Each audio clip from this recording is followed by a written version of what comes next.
আসসালামু আলাইকুম। চলে আসলাম কিশোরগঞ্জ ঐতিহ্যবাহী পাগলা মসজিদে, যেখানে অনেক দূর দূরান্ত থেকে মানুষ নামাজ পড়ার জন্য আসে। তো এখানে অনেকে দান করে। যাই হোক, আমি আপনাদেরকে দৃশ্যগুলো দেখাই।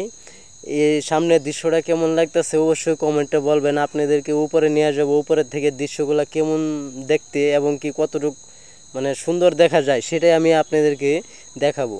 আসলাম উপর থেকে, মনে করেন দৃশ্যটা অনেক সুন্দর, অনেক সুন্দর, বলে বোঝানোর মতো না। সেটা অবশ্যই আপনারা মনে করেন কমেন্টে বলবেন, সেটা ভিউটা মনে করেন আসলে কীরকম। তো এই ছাদের উপরে রোদ্রের ভিতরে অনেক মানুষের নামাজ পড়তেছে, নামাজ পড়ে এখন কিন্তু মনে করেন সিঁড়ি দিয়ে নামার জন্য অপেক্ষায় আছে। অনেক ভিড়, তো নামতে পারতেছে না। তো আস্তে আস্তে মনে করেন সবাই নামবে। রোদ্রের মধ্যে নামাজ পড়ছে অনেকে মনে করেন। তো আপনারা মনে করেন ওইখানে আসবেন, আইসা মনে করেন নামাজ পড়বেন। আশা করি যে ভালো লাগবে। তো আপনাদেরকে আর কি রিকোয়েস্ট করব, কারণ লাইক কমেন্ট শেয়ার করতে অবশ্যই বলবেন না। যাই হোক, নিচের দৃশ্যটা কিন্তু আমি আপনাদেরকে আর একটু ভালোভাবে দেখাবো, অনেক সুন্দরভাবে দেখাবো।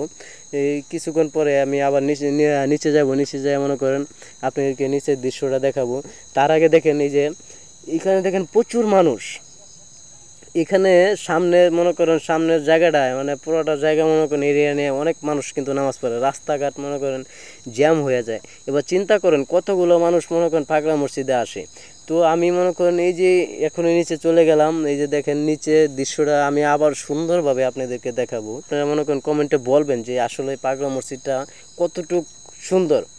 মানুষের শুধু খালি মনে করেন অনেকে না বলে না দেখে মুখেই বলে। তো আপনারা দেখে মনে করেন কমেন্টে বলবেন, ঠিক আছে, এই দৃশ্যগুলো আসলে কীরকম। তো ভালো থাকবেন। যদি মনে করেন ভিডিওটা ভালো লাগে তবে লাইক কমেন্ট শেয়ার অবশ্যই করবেন। আসসালামু আলাইকুম।